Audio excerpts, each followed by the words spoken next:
Bastien Chambéry, bonjour. Vous Bonjour. êtes le directeur de l'aménagement et du montage pour les territoires Aura et Grand Est de Urbanera Bouygues Immobilier.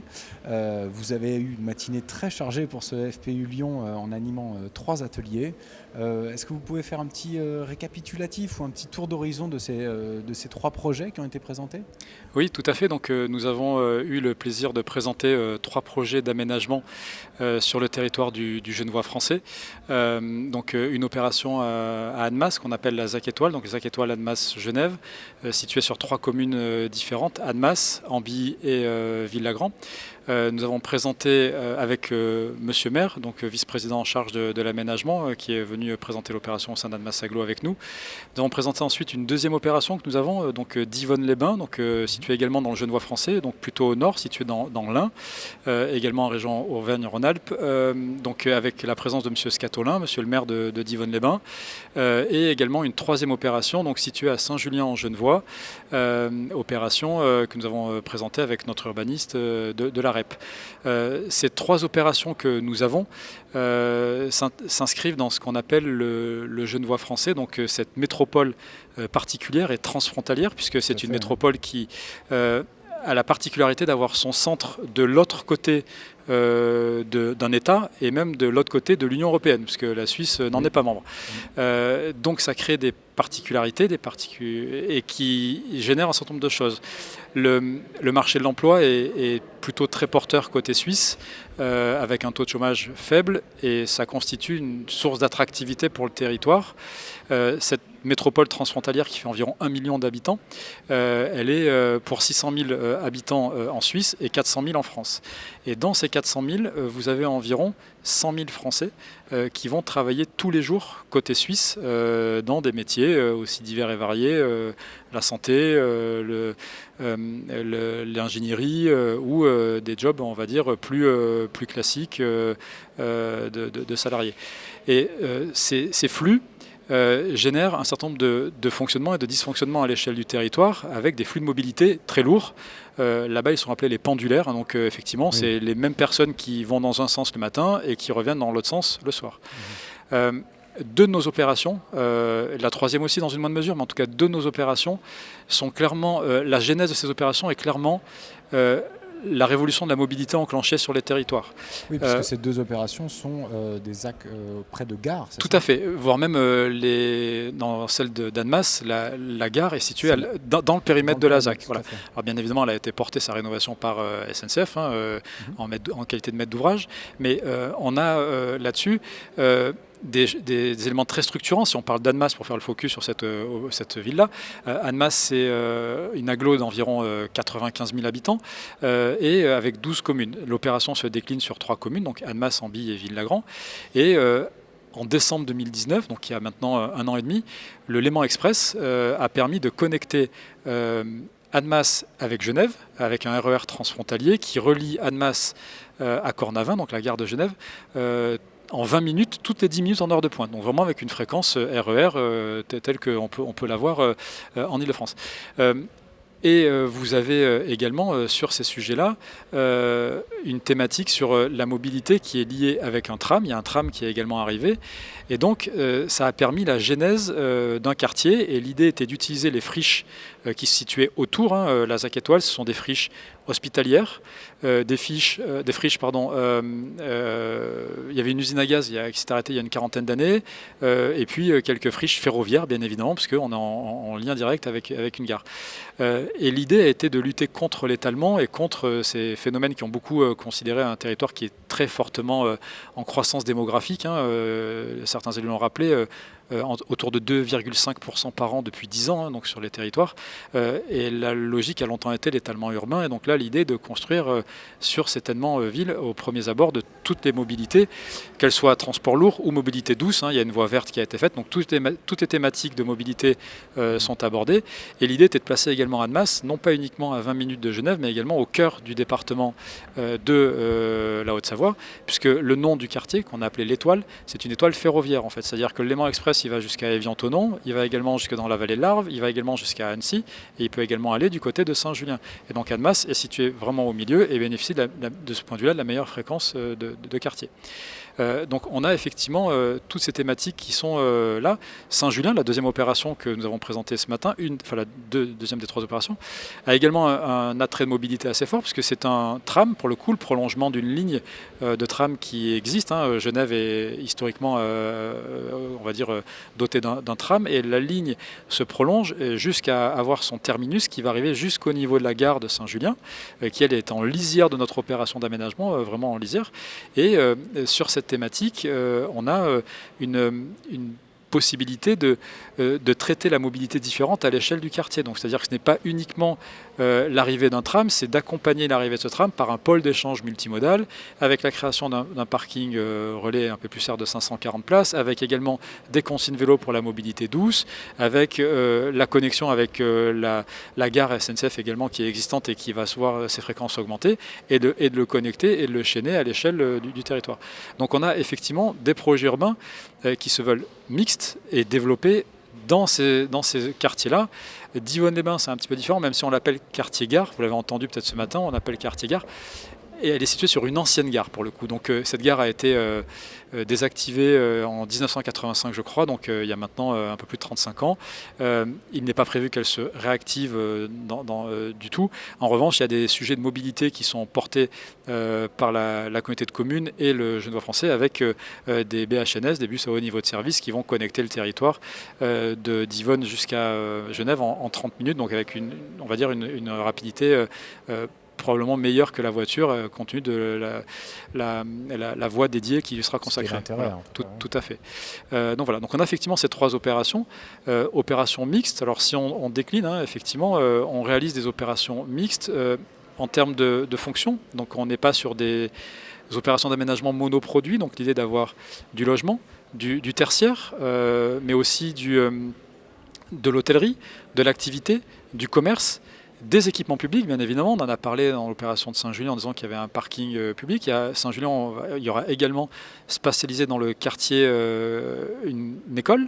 Donc voilà, donc des équipements publics. D'autres secteurs vont recevoir un gymnase, enfin à Annemasse notamment, il y aura un gymnase qui sera spatialisé. Donc il y a différents équipements publics. Et donc l'idée derrière ces opérations d'aménagement est de recréer ou de renforcer en tout cas l'attractivité des centres-villes et de permettre l'accueil de ces populations dans les meilleures dispositions et dans les meilleures qualités d'usage en fait.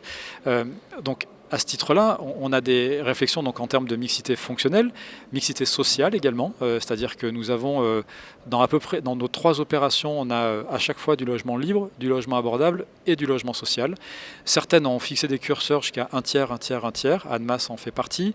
Sur les autres, c'est un peu moins le cas, mais on n'en est pas loin, à chaque fois avec un minimum d'un tiers de logement social en tout cas, et c'est la part de logement abordable qui est des fois un petit peu inférieure au tiers dans les autres opérations. Logement abordable que l'on fabrique de plus en plus, et d'ailleurs sur Saint-Julien en exclusivité en BRS, sur la ZAC Étoile c'est quasi, on va dire plus de la moitié en BRS. Il y avait un atelier ce matin qui s'est tenu ici avec l'OFS 74, voilà, sur ce bail réel et solidaire, qui est un outil pérenne pour nous, en tout cas d'habitat abordable. Ça permet de recharger dans la durée avec des baux qui vont jusqu'à 99 ans, de pouvoir avoir du logement pérenne pour des ordres de grandeur, pour qu'on l'ait en tête. Dans la ZAC Étoile, le marché du libre est environ à 5 200 5 300 euros du mètre carré. En BRS, quand on arrive à dissocier la partie du bâti et du foncier, on arrive sur des prix à 2880 euros. Donc on a une décote, quasi la moitié. Ouais, 40% à peu près. Et donc ça permet d'ouvrir un spectre de population qui n'était peut-être pas forcément éligible au logement social et pour qui le logement libre est intenable, en fait, trop cher. On a dit tout à l'heure qu'il y avait beaucoup de gens qui allaient en Suisse, mais tous ne vont pas en Suisse, et une partie de la population est également payée en euros, on appelle ça payée en euros et pas en francs pour le coup, et payée en euros, et fait face, on va dire, il y a des inégalités assez fortes, le territoire danois. Il y a une inflation en tout cas, tout à fait, au fur et à mesure des années. Tout à fait. Et donc on répond donc à cette thématique de logement, j'allais dire de mixité logement, logement, on a la mixité fonctionnelle qu'on a évoquée tout à l'heure, on a également une mixité générationnelle, on s'y attache clairement sur tous nos projets, à avoir des logements plutôt orientés vers les jeunes, dans la ZAC Étoile, compte tenu de la dimension de formation supérieure qu'on va avoir avec une école de soins infirmiers, avec d'autres thématiques de logement supérieur. On a la fabrication d'une résidence étudiante qui est en cours de réflexion, les permis devraient être déposés on va dire sur l'année qui va s'écouler. On a également des réflexions sur du logement pour seniors, personnes plus âgées, du logement inclusif également. Donc il y a des thématiques qui viennent un peu sur toutes ces thématiques-là de mixité générationnelle, bien évidemment. Et le quartier, de toute façon, se doit d'être multigénérationnel, avec notamment dans nos espaces publics que l'on va créer pour le camp des collectivités, la possibilité de venir créer des jardins pour enfants et pour d'autres un peu plus ados, on va dire, des skateparks. Et puis voilà, donc on a cette thématique de pouvoir répondre à des besoins en milieu urbain, et bien évidemment avec une autre dominante de nos projets, c'est la place de la nature dans ces projets-là. On a quasiment tous nos projets qui sont biodiversity ready, donc qui répondent à un certain nombre d'éléments. Si on regarde dans la ZAC Étoile par exemple, on a 50% de l'opération qui sera dédiée aux îlots privés, mais aussi 50% aux parties d'espace public. Et avec dessus une grosse thématique sur un jardin qu'on a appelé le jardin ferroviaire, parce qu'il est en lisière de la partie ferroviaire, sur un peu plus de 3 hectares, avec une dimension paysagère. C'est également une connexion en mode doux, puisqu'il est le prolongement de la voie verte, et qui va traverser le quartier à cet endroit-là. Donc on a tout un tas de réflexions et de thématiques sur ces sujets-là. C'est des thématiques et des réflexions que vous portez aussi de manière générale, je suppose, chez Urbanera. Oui, alors tout à fait. Dézoomons un petit peu. Si on dézoome, effectivement, on a beaucoup parlé des 3 opérations. Donc Urbanera, nous sommes la direction de l'aménagement et des grands projets chez Bouygues Immobilier. Urbanera, c'est un ensemblier urbain, un aménageur urbain. On peut donner un peu tous les mots qu'on veut, mais en tout cas, l'idée d'Urbanera est de concevoir aux côtés ou pour le compte des collectivités, parce que là, en l'occurrence, on est 3 fois concessionnaire, donc on agit 3 fois pour le compte de collectivités. Dans ces 3 opérations, on est soit le concessionnaire des EPCI ou soit des villes, et sur Saint-Julien des 2. Voilà, c'est la spécificité.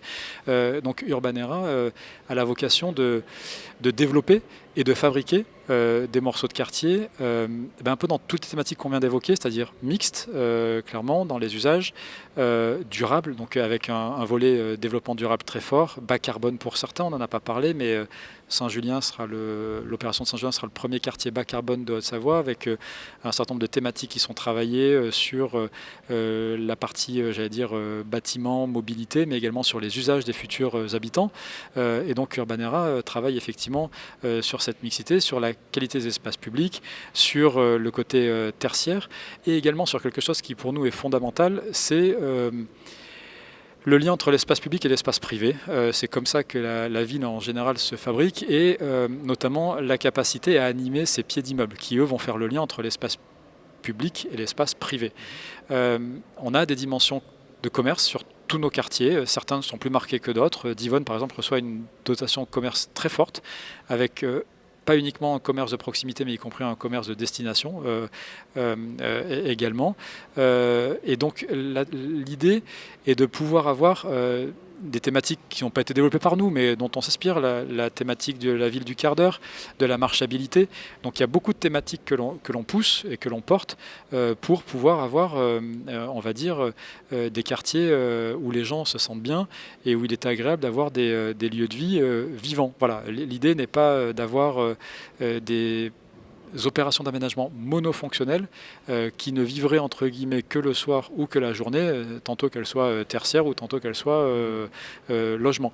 L'idée est de vraiment mixer le tout et de pouvoir en faire un atout, et surtout un lieu on va dire, qualitatif pour les usagers. C'est une donnée que nous avons extrêmement forte chez Urbanera, où nos opérations d'aménagement s'accompagnent de cahiers des prescriptions, on va dire CPAUPE pour les spécialistes, cahiers des prescriptions architecturales, urbaines, paysagères et environnementales.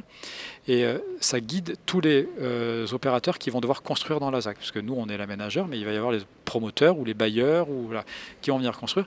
Et on a des thématiques très fortes, notamment en logement. On voit qu'il y a un certain nombre de choses qu'on a poussées depuis 3 ou 4 ans qui se sont avérées être aujourd'hui, en tout cas, mentionnées dans certains rapports que l'on voit qui ont été commandés par la ministre du Logement. Notamment les espaces verts, je suppose. Les espaces verts, la taille des logements, les pourcentages d'ouverture des fenêtres, des ouvrants en fait, la dimension de ville et de verdure que l'on peut avoir depuis sa fenêtre, donc des cœurs d'îlots très paysagers avec des. On a tout un tas de thématiques que l'on travaille, c'est très compliqué de les résumer en quelques minutes, mais oui, Bouygues Immobilier Urbanera les développe ici, donc sur ce territoire. On a, si on dézoome encore un peu plus, donc on a effectivement une direction nationale qui intervient en Île-de-France sur des opérations situées en Île-de-France avec différentes thématiques en fonction des opérations. Certaines sont plus urbaines que l'autre. On a quand même toujours quelque chose qui est un marqueur, c'est qu'on est rarement, voire jamais, je n'en ai pas en tête en tout cas, des opérations d'étalement urbain. C'est toujours des requalifications. On requalifie des friches, soit industrielles, des friches ferroviaires. On reconstruit vraiment la ville sur la ville quelque part, et avec une thématique assez forte qui nous tient à cœur pour pouvoir lutter contre cet étalement urbain qui est pour nous source de futures dépenses d'infrastructures, de réseaux pour les collectivités, ce qui n'est pas forcément le plus souhaité. Urbanera donc est implanté en Île-de-France, c'est implanté également à Bordeaux avec une opération qui pour le coup en est plutôt à la fin, c'est Ginko, une opération assez conséquente qui a démarré en 2008 et qui va s'arrêter en 2022. Également situé à Marseille, il y a une entité qui est basée à Marseille qui travaille notamment sur un quartier qui s'appelle Les Fabriques, donc dans Euromède. Et puis cette direction ici que j'ai le plaisir de piloter avec différentes équipes, qui est basée à Annecy et à Lyon, et on pilote donc 3 opérations sur le Genevois français.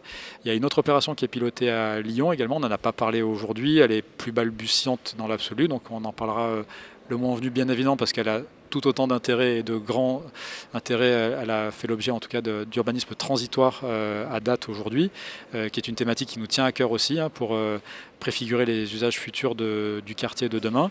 Et on a également des sujets qui sont en train d'être travaillés sur différents secteurs en France. Et chaque fois que nous aurons des opérations aux proximités des collectivités, nous implanterons mécaniquement des collaborateurs pour les porter. Ce sont des opérations conséquentes, de grande taille. C'est beaucoup d'investissement en temps, bien évidemment, pour porter ces opérations. C'est une complexité quand même accrue. Il y a tout un tas de volets, des procédures, du juridique, du technique, qui sont dans ces opérations-là. Donc nous, on est des petites équipes, mine de rien, assez flexibles, pluridisciplinaires. Et on a la chance de porter ces opérations qui nous tiennent à cœur. J'espère que ça se voit quand on en parle en tout cas, et qui, je l'espère, permettront d'être un des leviers de transformation des territoires sur lesquels on intervient. Voilà, en tout cas, c'est notre souhait le plus cher, quoi. Bastien Chambéry, ça se sent, effectivement. Merci beaucoup pour votre témoignage. Merci pour votre participation et vos éclairages sur ce Genevois français. Et on espère vous retrouver très très vite sur d'autres opérations, notamment cette opération lyonnaise.